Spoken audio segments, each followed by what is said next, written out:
thewellnesscouch.com, streaming wellness into your lives. Download the app today.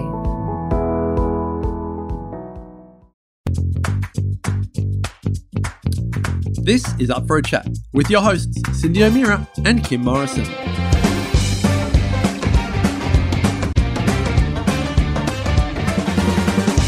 Here we are, up for a chat about the hottest topics that are important to you, inspiring you to awaken the change within.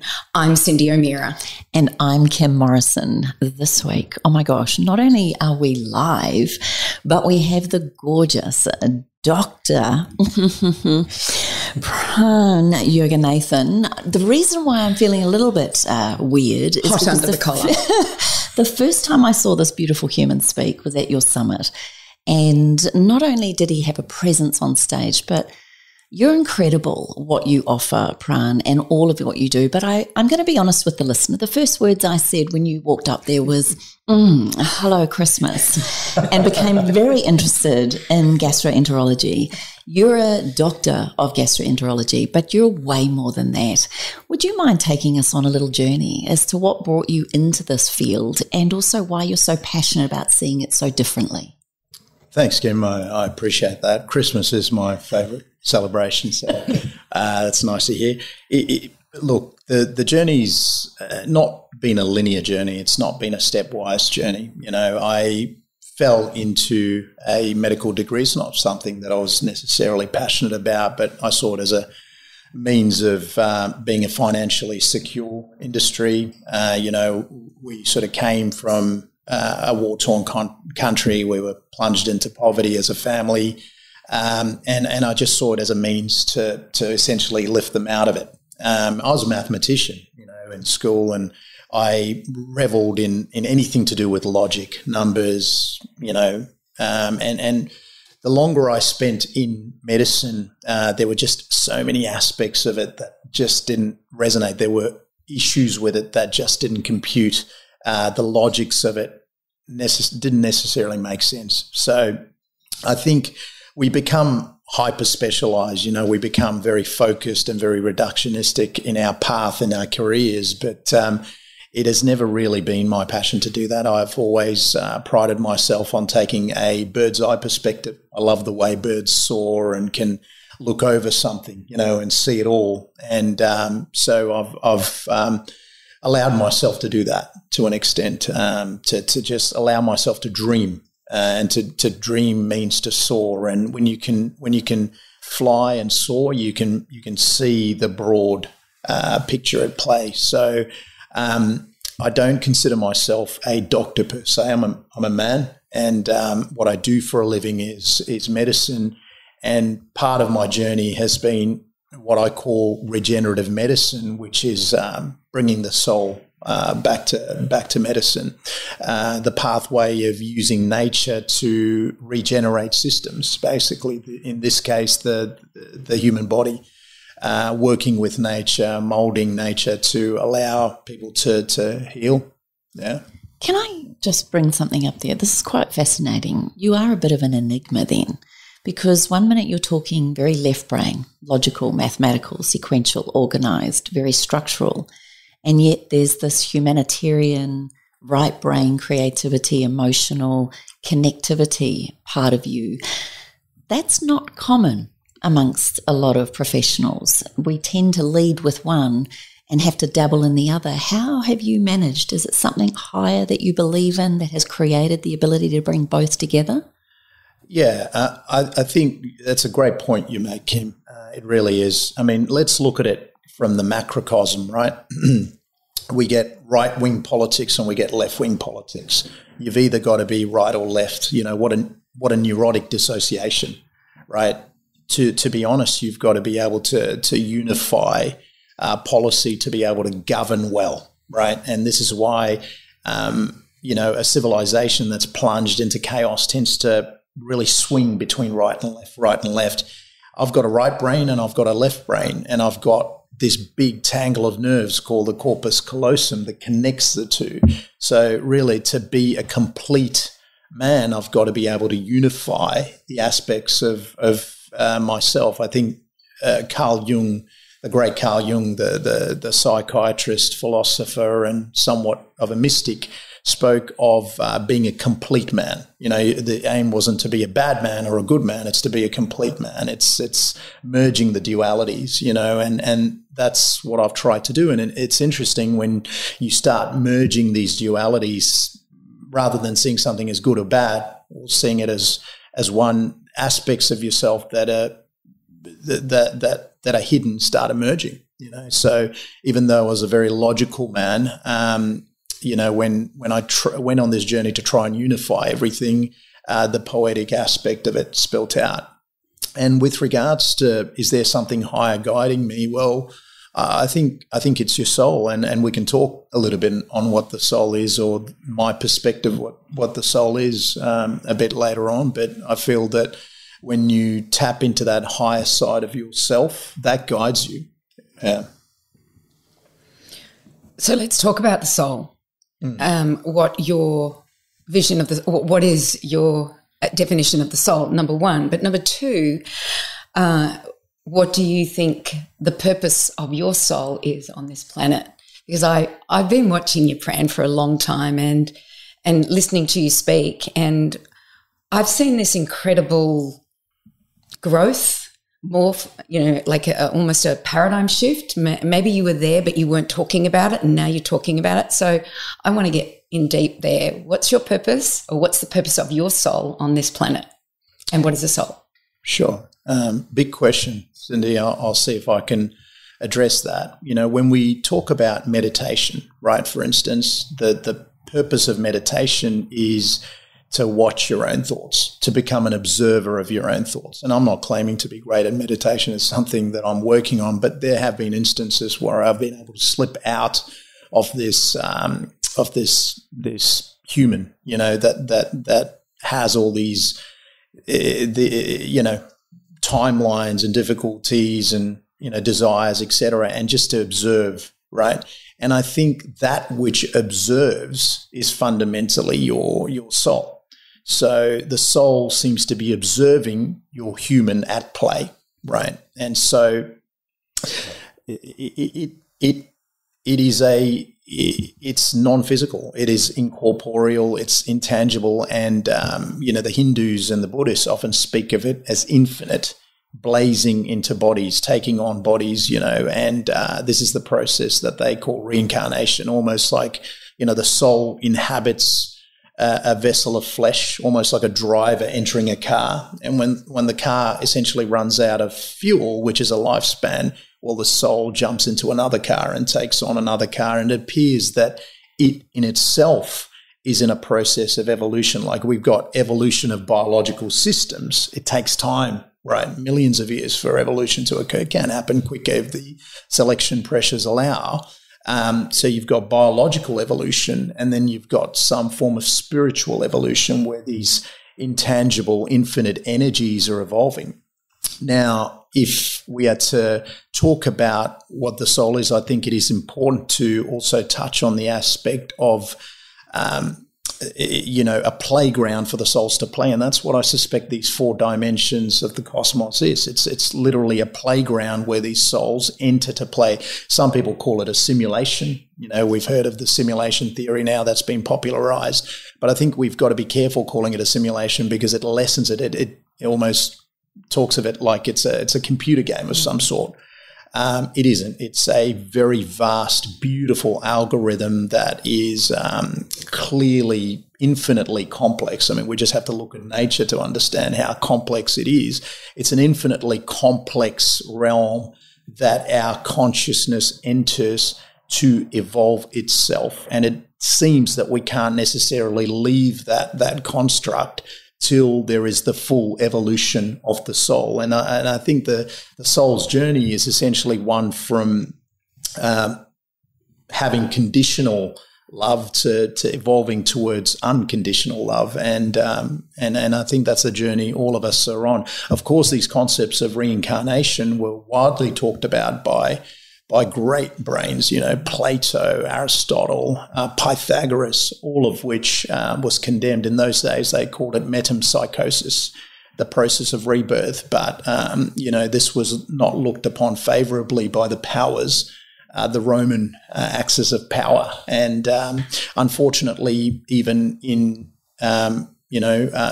ideologies such as Christianity, that concept has been taken out. But in smaller sects of Christianity, Gnostics in particular, which arose from the Essenes, they still talk about reincarnation. So this was all written out, but through archaeological finds where these texts were buried, clearly because they were under persecution from the Roman Church or Catholic Church at the time, that knowledge was lost. So I think we're on a journey, and this is why I'm not too rushed in this journey that I'm on. I'm just taking it one step at a time and almost becoming the observer somewhat. I go through these life events, both positive and negative, but stepping back and just observing. And when you see life like that, I think there's an element of a higher purpose. We must be here for something bigger, something greater. So in that sense, you want to leave behind some sort of mark. And in my case, I would love to leave a mark on my field, on my chosen industry, which is medicine. It is a beautiful field to be in. You step into this realm, and all doctors are the same. We step into this realm to help. But somewhere along the line, the powers that be essentially take us away from our higher purpose. And that's hopefully what we can bring back. Can we look at this then from a doctor perspective? Sure. That I'd just love to know what you think as you go into the operating theatre and you see this person or you have a client in front of you and you see this person with a problem, but then that person, the biology, the makeup of us, if we all went under the barrel of a microscope, we look the same. Yet it's that soul, that essence, that persona of who we are that determines our behaviours or our beliefs or our values. Do you take that into account when you have a client in front of you, when someone's on the table, or is it just you go straight into medicine mode? Well, it's evolved a lot over time, Kim. I mean, when I started off my consultations as a young specialist, I was cold, I was mechanical, logistics, mathematics, looking at the clock. And to be honest, you'd go home just drained. It wasn't fun. It was just a chore, a living, essentially clocking in, clocking out, a rat race fundamentally. And I was a rat trapped in a rat race. I didn't like it. But nowadays there's just a lot more fun, a lot more play with my patients, and I get to know them. I try to get to know them as best I can because I read recently, I can't remember who said it, but disease seems to be the tears that we can't cry. So a lot of people are coming to see me for what I consider to be disease or what they consider to be illness. But it appears a lot of times it's just things that their soul can't express, often driven by pain. And so to be able to address disease, we need to be able to understand the person in front of us. Very hard to do because we've got 30-minute consultations and often my consultations go on for longer. But this is where forums such as this is so useful because a lot of people that seek me out have gotten to know my perspective through these sort of mediums. Thus, they already kind of on the pathway to what my consultation or my perspective of life is. So we launch straight into it. But you're not just a gastroenterologist in the office by yourself. You're using other tools such as diet as well. With somebody that spoke at my summit, I think the year before you did, was a neurologist. And he started to go into the ketogenic diet and functional movement. And basically he said that 80% of the clients that came in that they thought they were going to have an operation didn't end up having an operation. And he's been helping people with oligosaccharides. It's a brain tumour. He's been helping them with those, staying on the ketogenic diet and keeping those tumours down. Yep. And he says his accountant doesn't like him much anymore because he's not making the money he used to make, but he's helping people. And I see you as that same model in medicine, is that you're looking at other aspects of the human other than just looking at being a plumber within the gastrointestinal tract. I didn't mean to degrade being gastroenterologist, but I had a friend say to me, I'm just a plumber, Cindy. So what other things are you putting into your practice that when people come to see you? There are pillars to health, there's a quality, if we look at the cosmos again, right? Like if we can go back to this 4 dimensions, we've got water within the cosmos, our body's 60% water, and one has to question the quality of the water. Is it structured water that we're consuming?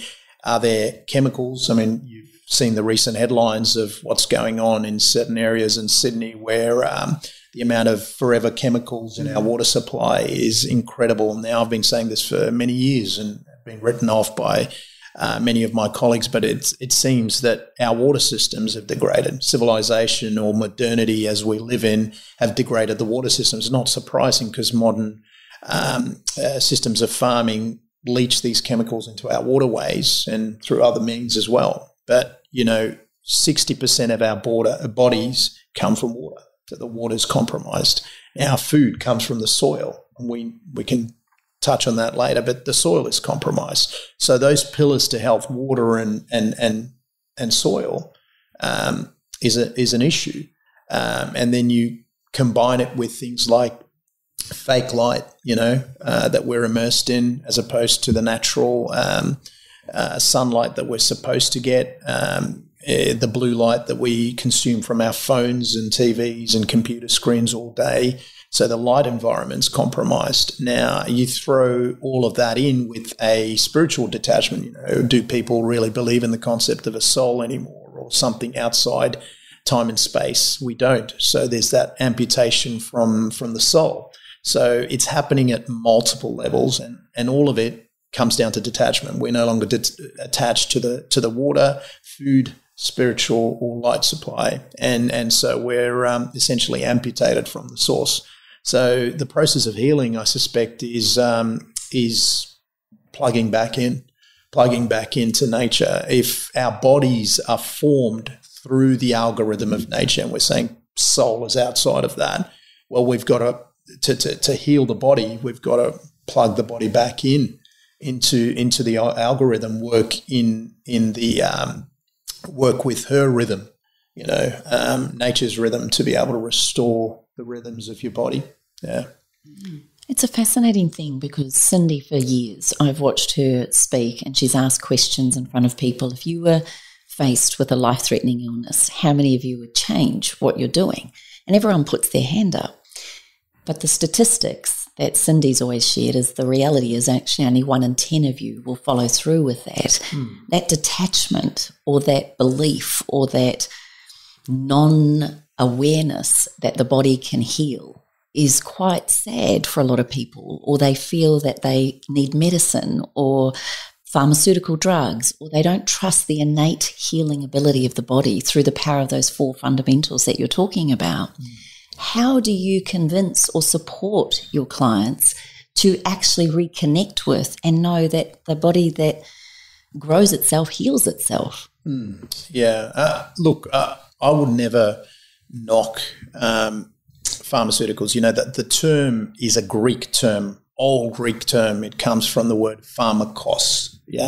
Pharmakos in Greece, ancient Greek, represented a duality, right? An opposite duality where it would be cure and poison. The word meant both, right? And when you think of the development of penicillin as an antibiotic and what that did for civilization, we saved lives with that, right? And that was incredible. It was an incredible development. Antibiotics were a core part of us living better lives in civilization. And we needed antibiotics because when we became civilized, we started living within villages, towns, and cities, as opposed to roaming hunter-gatherers. We were now, congregated into one area, living alongside animals, living alongside our own waste, right? So infections became more common. So developing penicillin or antibiotics was a core part of improving people's lifespans within what we've developed, civilization. we can't knock civilization, because without civilization, there is no higher living. There's no poetry, there's no mathematics, there's no legal code, right? And that was important for our consciousness to step up.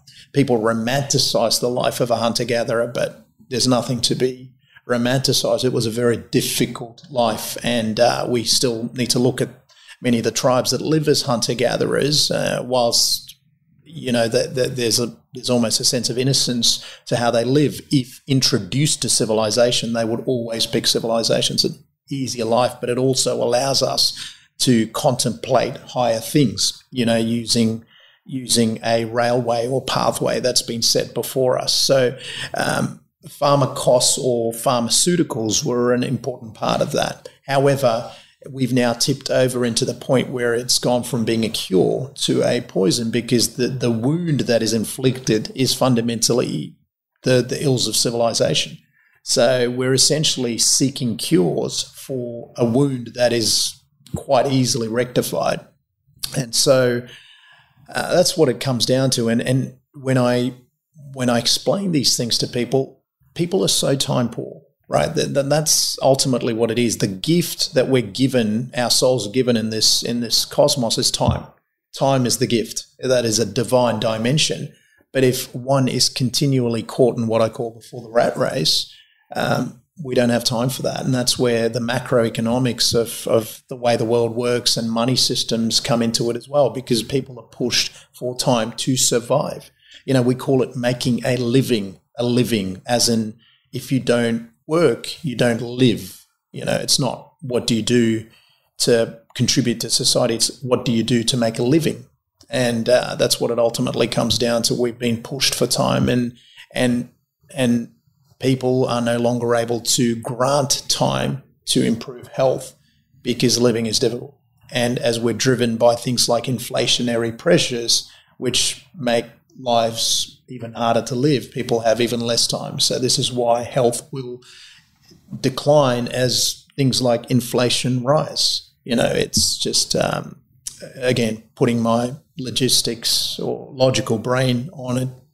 It's mathematics.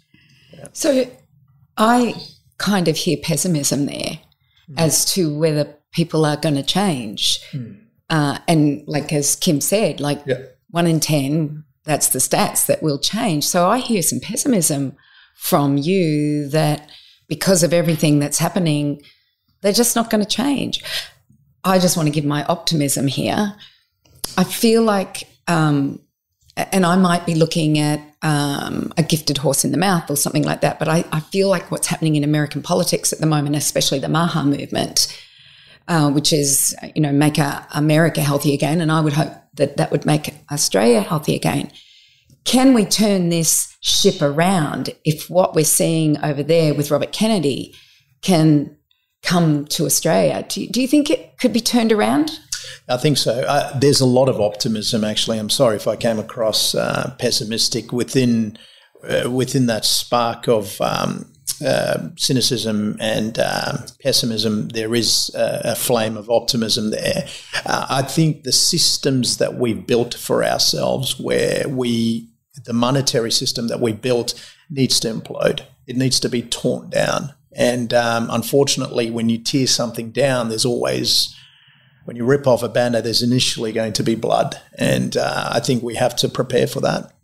But I think what is to come beyond that is majestic. It's the great unveiling.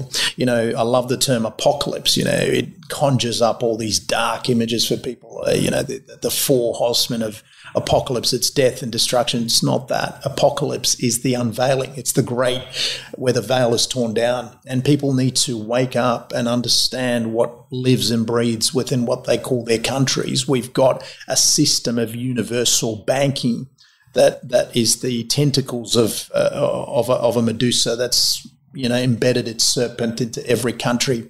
It's where we create money out of thin air and use that to build corporate systems, which has built the corporate systems of farming. It's built the corporate systems of food distribution. It's built the corporate giants, that is the duopoly of Coles and Woolworths. It's forced farmers into servitude to these leviathans, and that's what it comes down to. It's money. And when you've got that type of system of modern economics, it mathematically causes the rise of corporatism. And so when you've got these sparks of optimism, such as yourself and Kim floating around, it's at the moment it's overwhelmed by the darkness of corporatism built by the monetary system. That needs to collapse, and it will collapse. It is on its last legs, and I think we'll see that when the American superpower that it is defaults on debt. It's getting there, and they're already many trillions in debt, and very soon they won't be able to sustain that. It is something to be said, Cindy, when there's no real value in money anymore, right? Where you could just create credit out of nowhere and then use that to build a massive high-rise or a big monocrop system farming, right? You've essentially robbed from Mother Earth, right? And you've underpinned that with no value. So Mother Earth always comes knocking, the debts must be repaid. And we as a people, and I'm complicit in all of this, right? We all are. We exist. Yeah, we're wearing clothes which have required significant chemical input to make. We've all got to readjust our expectations. And with that readjustment of expectations, we will see a standard of living that is vastly different, more in tune with nature. And with that, we will rediscover health. But at the moment, the way we are, we're blinded to this power that lives and breathes within Australia, which is the system of modern banking. It lives in every country. The countries that have chosen not to accept it are out of the system. This is North Korea, Libya. They have no central banking system. They are essentially amputated from the rest of the world, and they do not live well, right? And my point here is to participate in their game. You've got to participate in their system, which is modern banking. And money is such an important thing for people to understand, but we're not taught this. We are not taught this in school. The reason for that is quite deliberate, because if we knew it, we'd be outraged. And it's interesting to me that when you start this pathway of I'm going to eat better and I'm going to buy direct from farmers and I'm going to look into regenerative agriculture, and filter my water, sit in the sun, I'm going to revere nature. You start asking big questions about what the monetary system is, and money is an energy. Like, it's fundamentally an energy that we use to communicate with each other, to be able to trade with each other. And that if that energy is corrupted, it corrupts everything around it. Mm-hmm. So there is optimism there, but there's also realism in knowing that we have to readjust our expectations. And as individuals, I see a beautiful groundswell happening, and I think you're in that community. There's so many conferences and seminars and people out there spruiking this, and the regen farming is part of that movement. Buying from your local farmer, buying locally, seasonally. Making sure maybe you buy clothes that are ethically sourced or go secondhand. I think there's a real beautiful groundswell movement that is happening. And the fact that I've been in this health field for 45 years, and I feel this incredible momentum happening at the moment that I've never felt before. And I meet the likes of you and so many other doctors that have been educated in a very mechanistic paradigm, looking at the way you're looking at medicine, that more than just a diagnosis and a medication or a surgery, there is so much more to the human body and so much more to the soil and the food that we're given. So I don't know much about the monetary system. I want to ask you a million questions, but I feel that how to get out of that is to buy local. Yep. Yeah. Yeah, definitely. I think eat seasonally, buy local, value everything that goes in your mouth, or as best you can to your ability. I think and just to be able to step back and see the game that's being played, the health bodies and the various powers that be that handing out false information, actually telling people that nutritious foodstuffs are killing them. This war against red meat that's waged for many decades is a reflection of that. When the native Indians in America were fighting their great war against what they perceived to be the colonizer at the time, the way they were starved was fundamentally the killing of their food source, the bison, which were just murdered in their tens of thousands and essentially wasted. The meat was wasted, but they starved those people of their food supply. So when you get a war against red meat, what are they trying to starve the people of? Is it starving them of vital nutrients that gives them not only mental resilience but physical resilience? Like, why? Why is that? Is it to sell these cheap ultra-processed foods where the overheads are just, you can corporatize beef, but the overheads are not great. Whereas when you corporatize grain, the overheads are enormous. So it's a great awakening. I believe people are slowly waking up to it, and I'm seeing it real time. Even in my own clinical practice, people have lost the trust, and that is the beginning of intelligence, is losing trust. It's awakening to the illusion of what we've been under.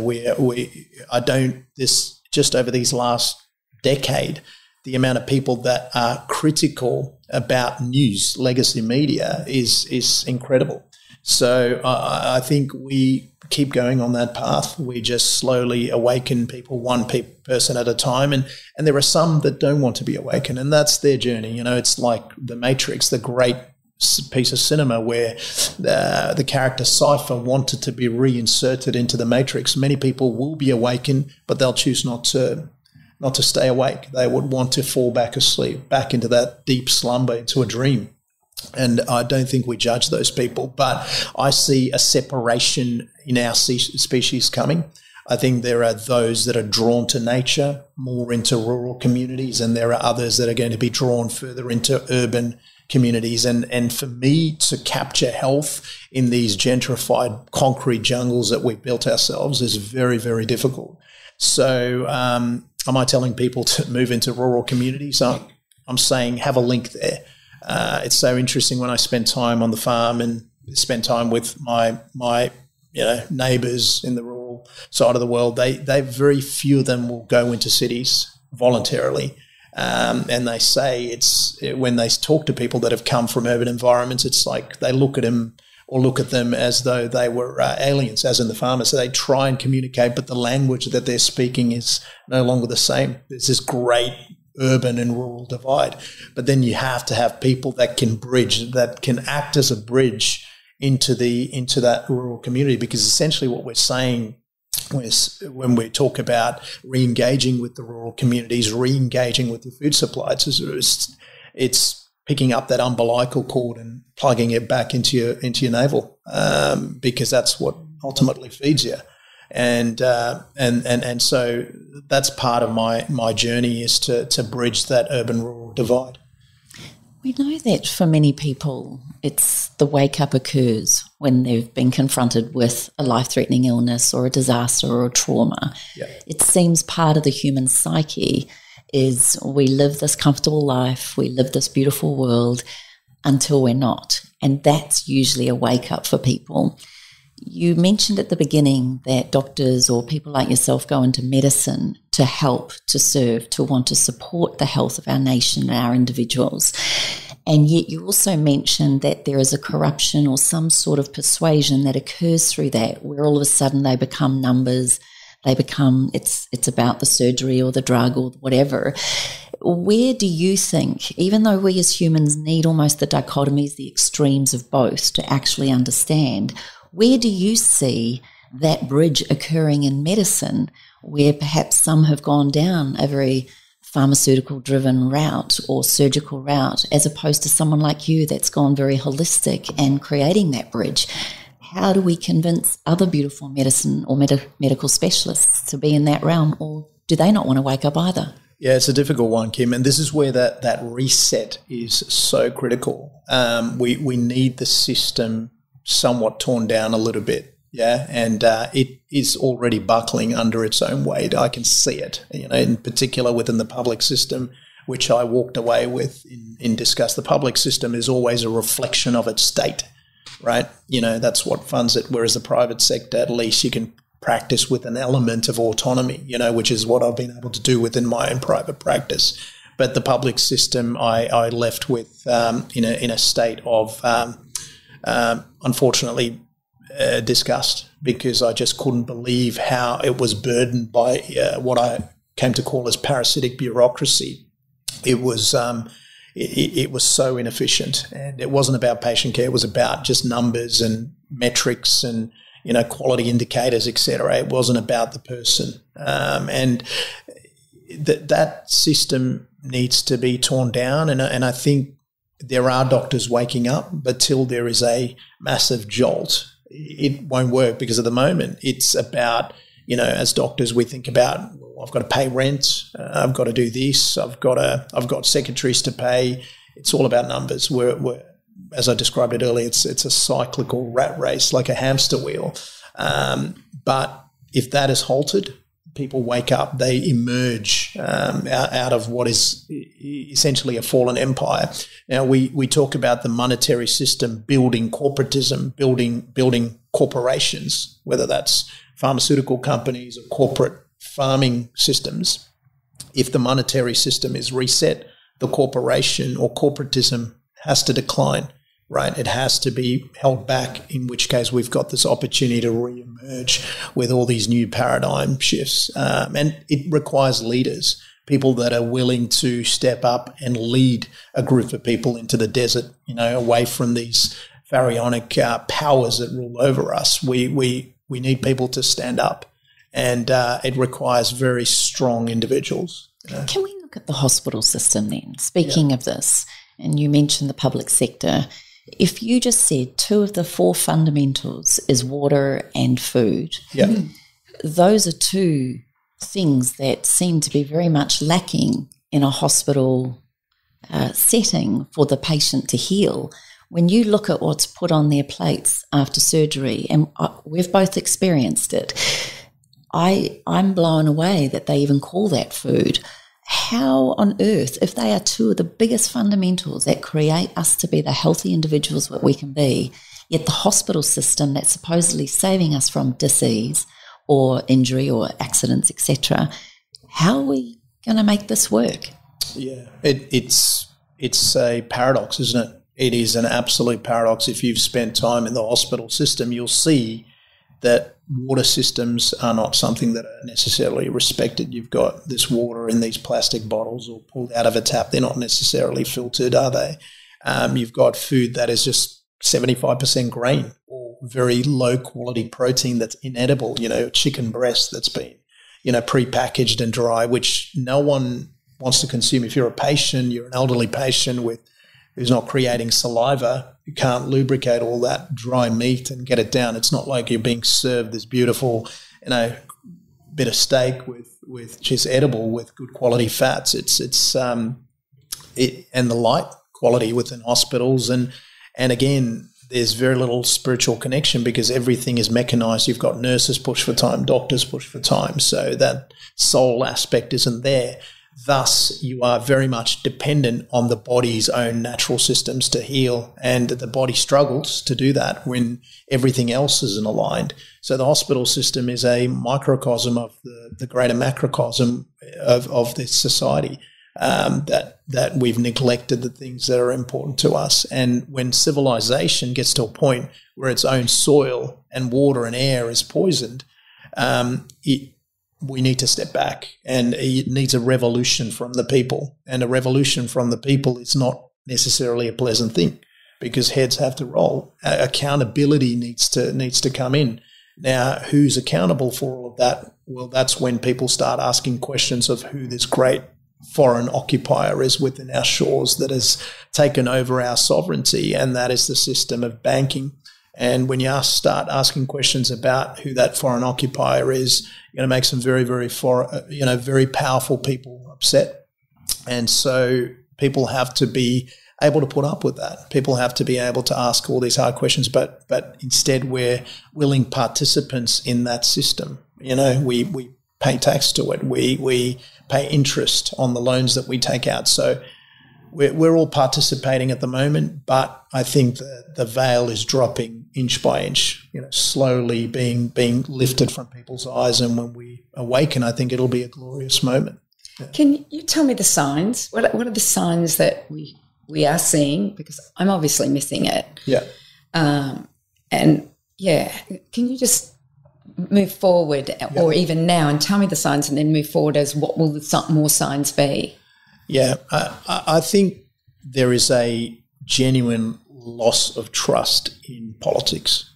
Yeah, I think we do see people still swinging, and I think the vast majority, still believe in the right and left, but there's a critical minority that are highly intelligent, highly awakened, the leaders, I think the emerging leaders in this new world that are starting to wake up. And it doesn't take much to spark a revolution. I think 95% of the population could be asleep. If you've got the critical mass from a 5% that have awoken, then you've got the fundamentals for a change. If we've got systems in place that are thriving, communities that are thriving, if there is a exodus out of cities, well, we're ready to receive them. I mean, human nature is such that we don't turn away people that are seeking a new way of life. We welcome them in. It's almost as though we need a bit of difficulty within this cosmos for us to really become egalitarian again, to extend a helping hand. Because I see it all the time in the cities. Like, people are cold, that they've got no time for you. And whereas out in the rural communities, it's just a stronger sense of community. And that's what we need. We need those lifelines reestablished. So I see it all the time. Cindy, even just a couple of days ago, I had a young lady that I'd seen as a patient. She was living a life where, she was trouble with acne, endometriosis, health wasn't great, gut wasn't great. And we got talking about food and farming systems and, greater discussions on consciousness and spiritual discussions as she got to know me as a patient. And I suggested it to her one day. I said, "What's your dream?" And she said, "Oh, well, my dream's just to be surrounded by cattle." I said, "Why don't you do it?" And she texted me literally a few days ago to say thank you. And her and her husband had bought 60 acres in Mudgee, and they were going out and they were going to start a new life. And I think this is a glorious thing. It's someone following their soul, their dream. But how many of us follow our dreams? I mean, you dare to dream as a child. People love that, Oh, great, you're dreaming. That's beautiful. It's a great vision. You dare to dream as an adult, and straight away you're shot down. I mean, if I'd suggested to people a few years ago that my dream was to own a farm and learn how to farm and learn how to hunt, so get my own stuff, I would have been laughed out of that room. But I chose to follow it. And so I just chose to follow my soul. So I think we have to be encouraging of people to follow their dreams. But the schooling systems and the university systems don't necessarily allow for that. It's almost a process of selecting for robots. We're breeding for people like they were robots. It's almost a relic of living in the Industrial Revolution or the turn of the Industrial Revolution. We're no longer part of that anymore. Most things are mechanized, so I think we need a new system that allows people to say, okay, what are we going to do? Because when a soul blazes into a child's body at birth, if you give the child the opportunity to follow its dreams, it would do something vastly different to what the consensus within society is. My son's dream is to become a hunter and a farmer. And part of my journey to go down that pathway, so I could teach him how best to follow his dream. I'm not spectacular at either of those things, but he is, and I can act as a mentor to him. And that's what it is. I think as parents, we encourage our children to follow our dreams because the generation that is following on from us knows what they need to do. They know what they need to do. They've been seated here knowing what they need to do. It's just allowing us saying, okay, well, we're not going to be slaves to these curriculums. We're not going to be slaves to these university professors that that are professing their faith or their ideologies. We're going to allow children to dream. And so it's removing the chains fundamentally. Just letting the listeners know that we are at the Change Your Cabot's farm, and your son arrived. First thing he saw was the four-wheeler. He wanted to get on that. And just before we came in here, he was out with the cows. I don't know if you noticed, he was down there with the cows just having an absolute ball, and with the chickens. So, and he was so excited when he got here, and he just wanted to keep moving and going someplace. So you've given that dream to him, obviously. And the girls held back a little bit, but he was out there. Yeah, he's out there. He's definitely out there. And he's not an easy energy to be around. I mean, he's bigger than, larger than life, and there's a lot of energy there from the moment he wakes up at 5 a.m. to when he goes to bed. That's a boy. Yeah, that's right. But they know what they need to do. Is this favourite thing to go to school? No, it's not. He said it to me one day as I was driving him to school. He said, "Dad, school's a prison." And while I'm not saying, there's benefits to school. There is, of course. Yeah, it's important to learn a bit of mathematics. That's the language of the cosmos. It's important to learn written language. This is how we communicate to each other. I think to squeeze them into narrow curriculums, there's a real danger in that. So I'm always his biggest advocate in school. He's not reading at the age level that he should, or doing math at that, but he's got his strengths. He can kill an animal, skin an animal, gut an animal, take its meat. There's beauty to all of that. And we've just encouraged that in him, as opposed to making him feel ashamed for any perceived shortcomings that the rest of society has. It's almost like you've got to be your child's biggest advocate, which I think as parents sometimes that power's been taken away from us, right? State tells us how to govern. Social media tells you how you should parent. I mean, that's therein lies the issue. We need to take some of that autonomy back. We've listened to you give so much beautiful information around the systems, around health and wellness. I'm curious to go a bit personal. You are an amazing human. You've got a beautiful heart. You're obviously someone who thinks and reads a lot and is very intelligent in the way that he thinks. But I'm sure Dr. Pran has had moments where potentially he may have been on his bathroom floor. Maybe he hasn't done so great, or maybe he's felt like he could do better.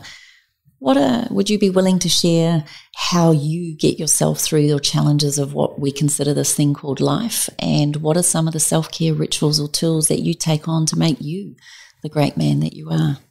Thank you, Kim. Yeah, look, I love this saying from Rumi, the great Sufi mystic and poet, where he said, the wound is where the light enters, right?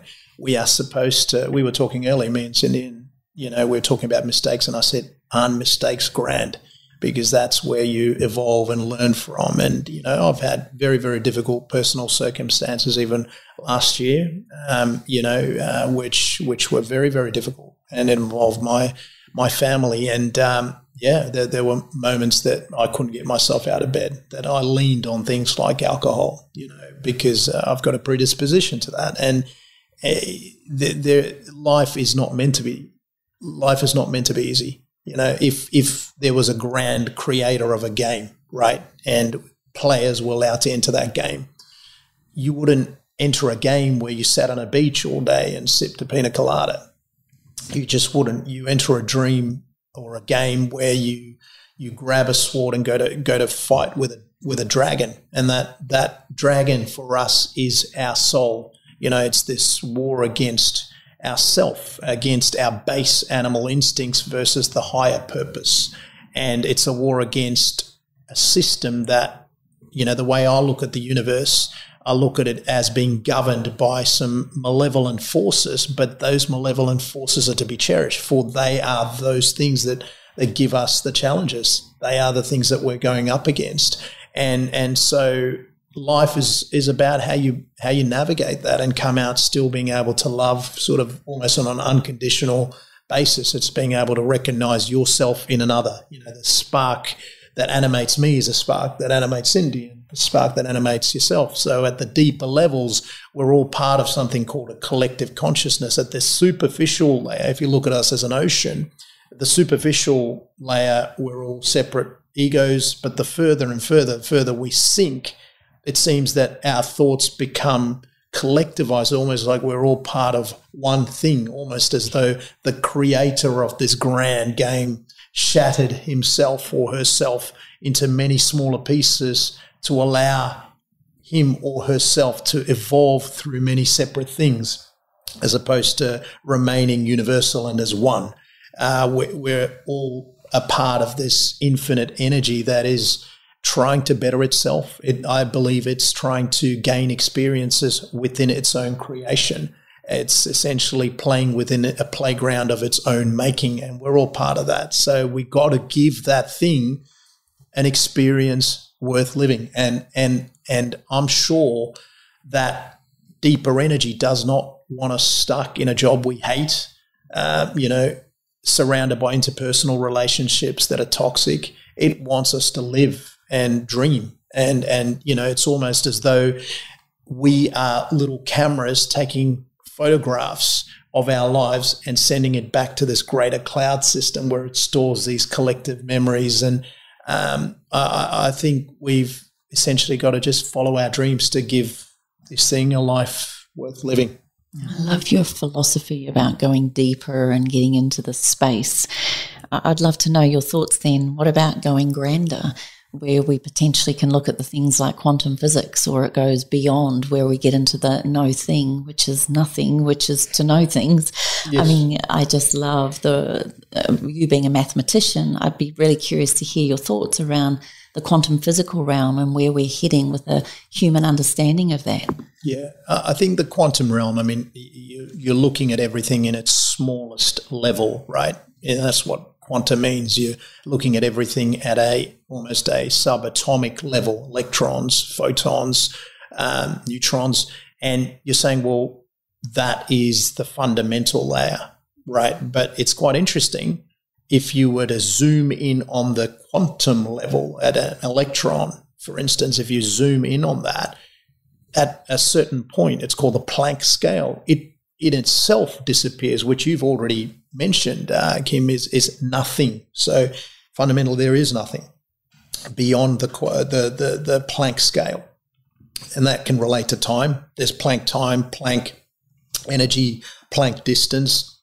So it is so obvious that we're inhabiting a creation. It is essentially that.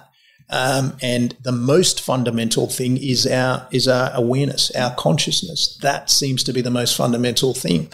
So what is the quality of your awareness? That's what it comes down to. The way I look at nature, or even the quantum realm, it's an algorithm, right? It is designed to do something, it'll do that. Nature is a beautiful, the way I sense it is a feminine quantum algorithm that just runs seamlessly, but beyond her is an even deeper layer.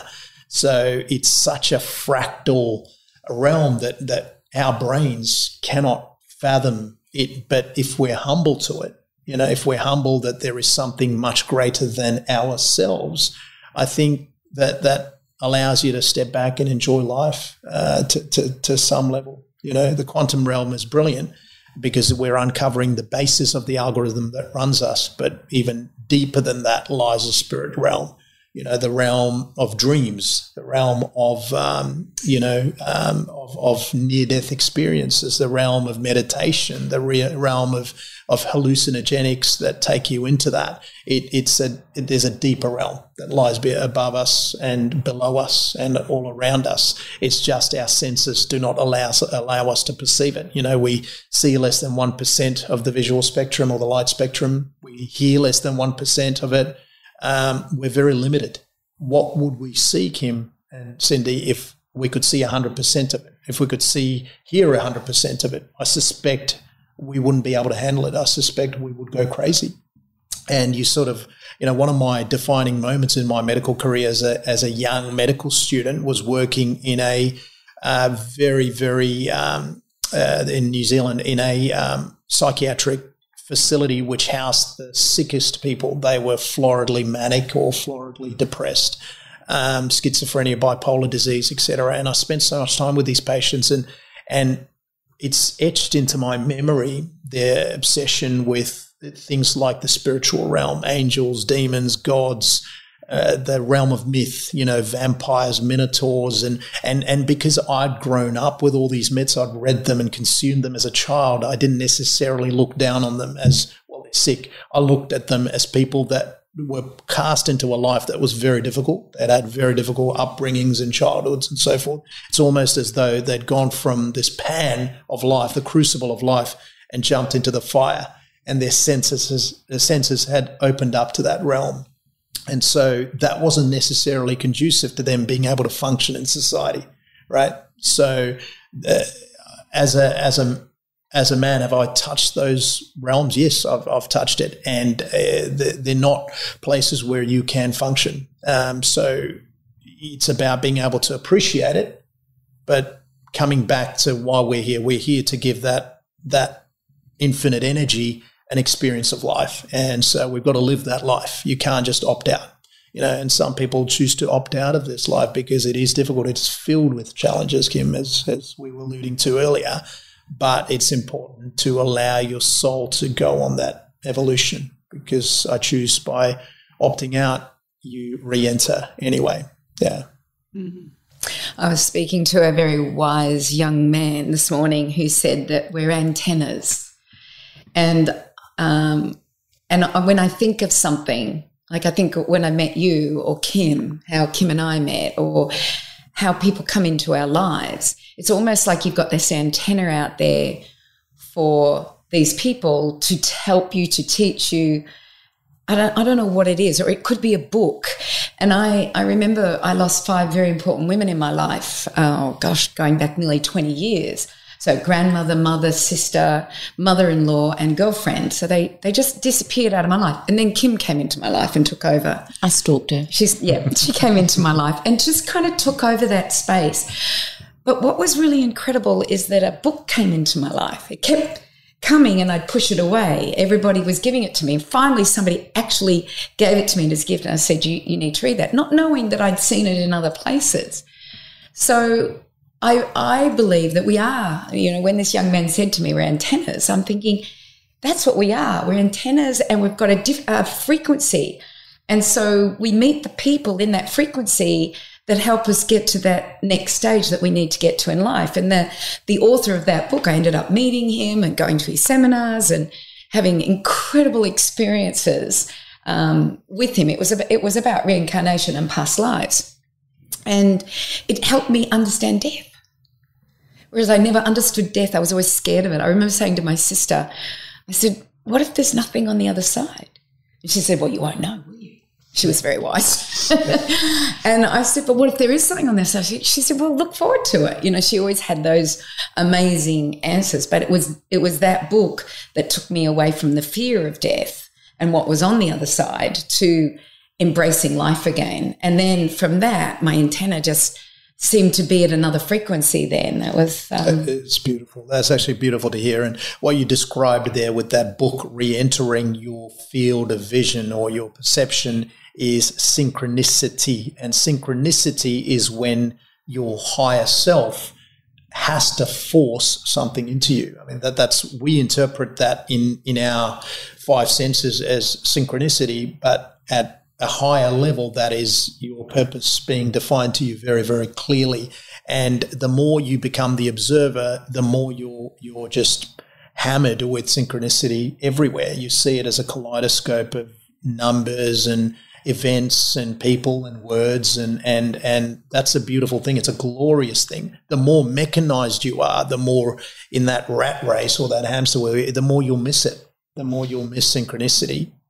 But when you open your eyes to the magic of this cosmos, because that's what we inhabit. We're essentially on a blue rock circling a giant, ball of fire, with creatures that have gone before us that resemble dragons. We've domesticated these wild animals we call aurochs and made them into beasts of burden that nourish us with milk and meat. I mean, we're an incredible species, and there is magic everywhere. And I see the positivity, and there's a lot of optimism for us. But we have to pay attention to the signs that the universe is giving us. And that's what synchronicity is. And I love your sister's take on, just living life. I mean, fundamentally, you're like me, Cindy. You're constantly thinking, pushing, but sometimes you need that duality, the polar opposite of you, to kind of bring you back into equilibrium, which is what my beautiful wife Tam does for me. I'm constantly yearning to know what's on the other side, but she's like, "Well, live in the moment. Like you got to bring it back in the moment." And I think we meet those individuals that become our soulmates or polarities to help negotiate us on this path we call life. It's almost like the when you were talking before about alcohol becoming a crux, or for many people drugs or medicinal herbs or whatever it is. And I've been given morphine before, and I fought it until they gave it to me, and I was like, hello, Christmas. But the reality is these things aren't long-term. They're not going to give us longevity in the sense of a health span as opposed to a lifespan. What would be your suggestions to our listener who potentially could be in a place of struggle or challenge rather than alcohol or drugs? What are you suggesting would be the best medicine or the best way to put one foot in front of the other to enter into this realm of what it means to live in the moment? It's a great question, Kim. I mean, people tell me, they're a gambler or they're a shopaholic or they're a sex addict or drug addict. No, those are simply your bandages for a pain. There's a greater pain there. Where is that pain stemming from? Is it intergenerational? Is it your grandfather's pain that was never dealt with that you're now forced to acknowledge and carry, which allows you to which requires you to sit with yourself? Or is it the pain that you've taken on board as a child and just hidden away? How many of us as children had an aspect to our personality that we were told we had to keep in check, and for a lot of people that's there. It's even little minor things like an emerging energy, like a sexual energy. Kids are told to be shameful of that. No, that needs to, as opposed to, well, let's talk about them. What is that? What does that involve? It's a primordial energy that essentially gives birth to the cosmos. We're not taught like that. We're taught to just hide. And so as children, we learn to put on masks, take things that society deems unacceptable, shove it into this deep cave in our chest somewhere, and that is what Jung called the shadow. That grows larger and larger, and eventually you hit midlife, the shadow emerges, in all its fury, whether you like it or not. It cuts its way out, and you allow it to come out and actually integrate it, or you allow it to consume you, right? So I think to people, to answer your question, it's sitting with yourself to say, what is the pain? I've got this compulsion. Well, what is the pain?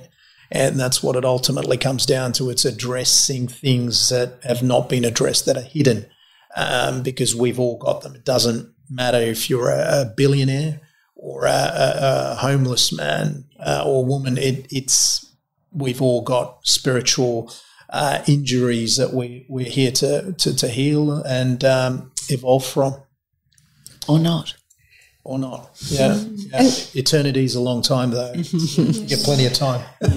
The book that I read was written by a psychiatrist, and he talked about a girl named Catherine, who was his patient, who had all these phobias and fears and couldn't swallow pills, and he did 18 months of cognitive behaviour with her because she couldn't swallow a pill.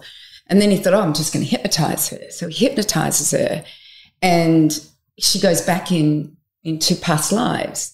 And every time she goes into a past life where maybe she was drowned in their final hours, or she'd been beaten, or whatever it has, her phobia would disappear.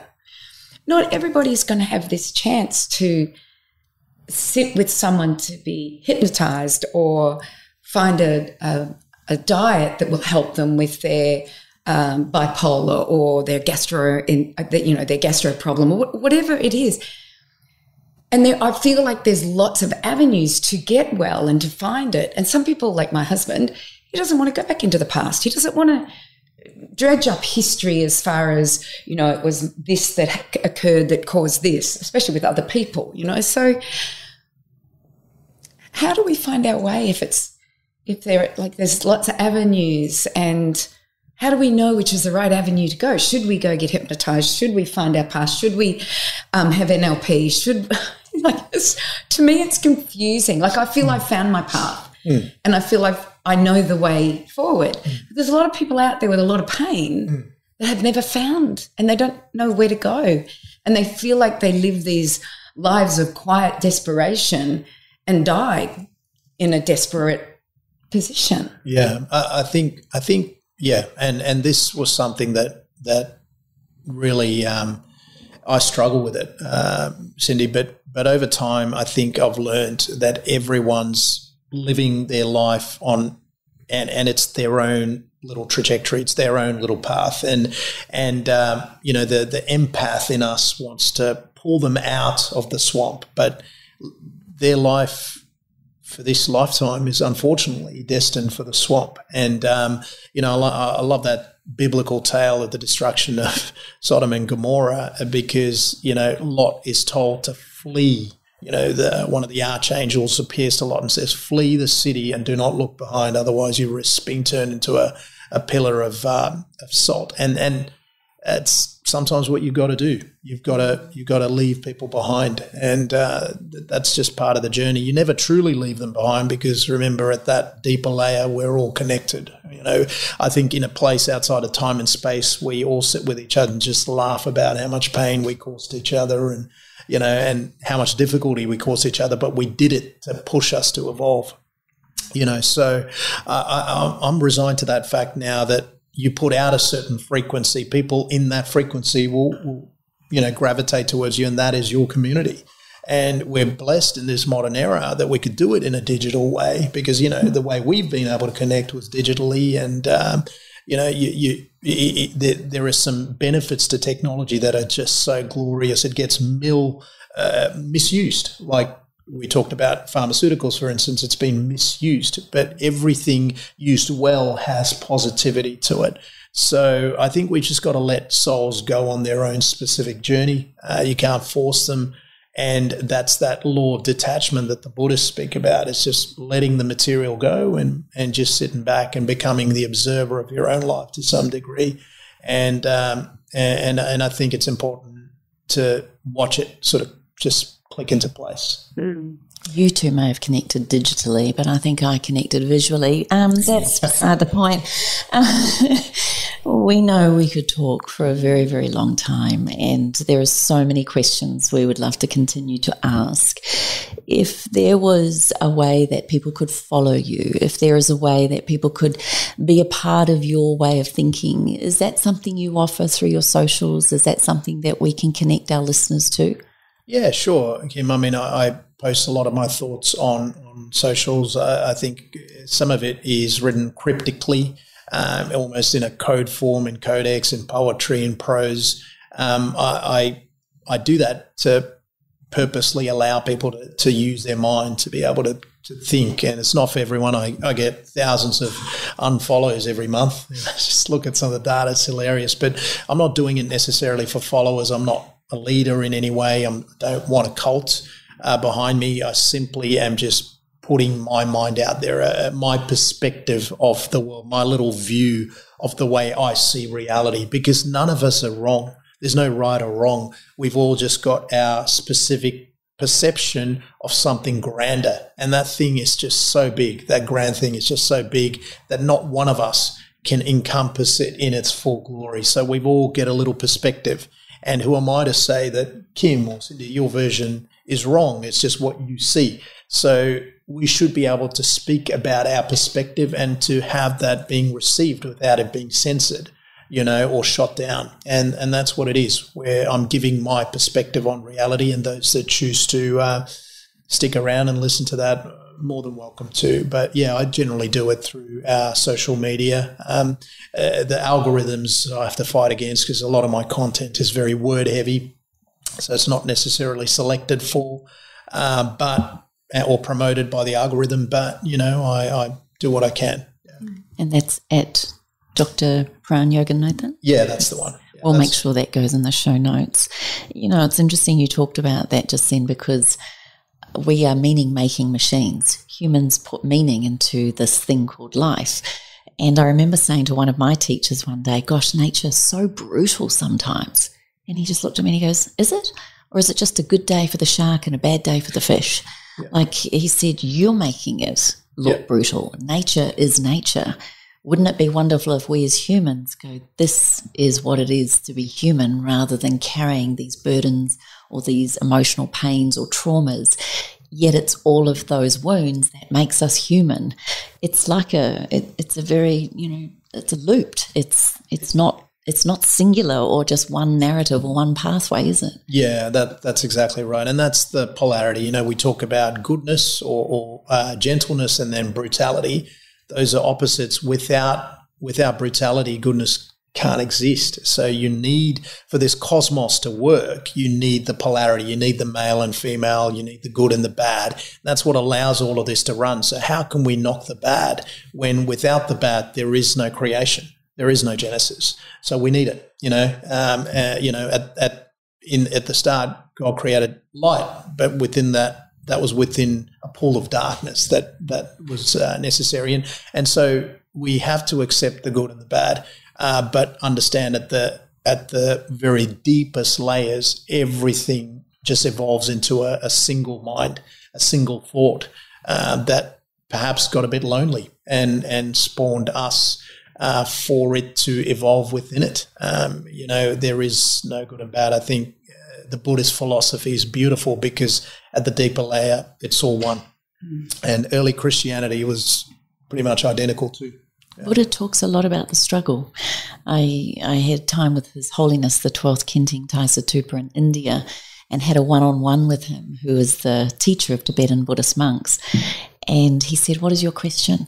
And I said, yes, I have a very important question for you. Why do we humans have to struggle? Why is it so hard? And he goes, very human question.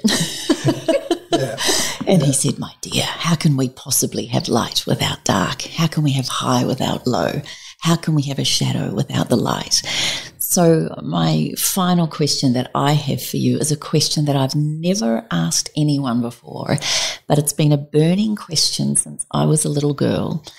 And I was always fascinated with astronomy and the planets and the galaxies. And I always had this vision of, well, we're a part of a galaxy with Earth, and you said the fire, the sun and the moons and then the planets. And then beyond that, we get into a bigger cosmos and beyond that. And I can get my head around all of that. But what's holding that? We hold it. We hold it, Kim. Our consciousness holds all of that. There's the great neuroscientist, Professor Donald Hoffman. Just to paraphrase him, he said, I used to think that the cosmos held me, but I realize now that I hold the cosmos, because we are a fragment of the great creator, the programmer of this realm. And when we shed the physical body or shed the ego, which can be done through various mechanisms, you rejoin that greater system. You rejoin that greater system. So we are fundamentally the creator of the realm. So it seems vast, doesn't it? We look out into these heavens and it seems vast. And to me, those heavenly bodies are the gears and levers that run creation. That's why ancient astronomy or astrology was based on these heavenly bodies. They said the path was fundamentally predestined or pre-written all through the gears and levers of this. And so it seems vast, but we're vaster still. Our minds and our consciousness is vaster still. And, when we realize who walks alongside us, I think you start paying respect to every life. The modern, technocrats and the high priests and these politicians tell us like we're overpopulated and it's almost as though we're a virus upon this universe. We're not. We're incredible beings with incredible consciousness that animates us, and we should be able to see that in each other. We're here to play the game of life, so we've got to give respect to each player playing it. And take the dragons with us. Yeah, exactly right. Slay the dragons. Yeah, that's exactly right. Yeah. Well, I don't know about you, Miss Cindy, but I just want to sit here all day and play. But Pran, we really truly value not only your profession and what you're about, and also I just want to acknowledge you and thank you for helping my beautiful Cindy at the beginning of this year through her circumstance. But I just also want to say thank you for being the thinker, the thought provoker, the holder of more thoughts and energy and creation. And I absolutely love your whole way of looking at life. I think it brings a real sense of calm and hope. And I also think it brings us a real sense of something that many people think is lost, but you've made me realize the power of connection is always there. And I want to say thank you on behalf of both of us for being in our realm. I'm very, very glad I got to visually connect with you. But I do want the beautiful listener to know that this man is a very special human, and we feel very privileged to have you with us. Thank you, Kim. Thank you, Cindy, for the opportunity to come here where we recreated how our souls exist outside of time and space using this technology called the internet. It has got its issues in its current state, but it's destined to be something more. It's this interconnectivity that we all crave. We all crave it, and that allows us that. We communicate digitally, and we love that level of connection. We all want it, and but nothing replaces coming here together in person to be able to spend time with you, beautiful souls. It's an honour, and I appreciate you guys having me on. And I want to thank you. When I asked you if we could interview you, you said, I'm coming up. And I really am grateful for you bringing your wife, your beautiful Tam, and those 3 gorgeous children to my farm. So we were so excited for this because usually, we just do it over Zoom. But you're right, this is so much better. So thank you. No problems. It's a pleasure. I had reasons for coming up here. I wanted to see your beautiful farm. So, and to see both of you as well. I was going to add that. And us. and your wonderful husband, Danny. Let's talk about that, shall we? Who I've been a fan of since I was a child. So, yeah, I had reasons. That was really cool to see the connection between you and Danny, and I know he feels the same, so thank you. This has been a production of TheWellnessCouch.com. Check us out on Facebook and join in the conversation on Facebook.com/The Wellness Couch. Subscribe to each show on iTunes and check us out on Twitter. The Wellness Couch, streaming wellness into your lives. Whilst the Wellness Couch presenter endeavor to provide accurate and helpful information to their listeners, these podcasts cannot take into account individual circumstances and are not intended to be a substitute for health and medical advice from a qualified health professional. You should always seek the advice of a qualified health professional before acting on any of the information provided by any of the Wellness Couch podcasts.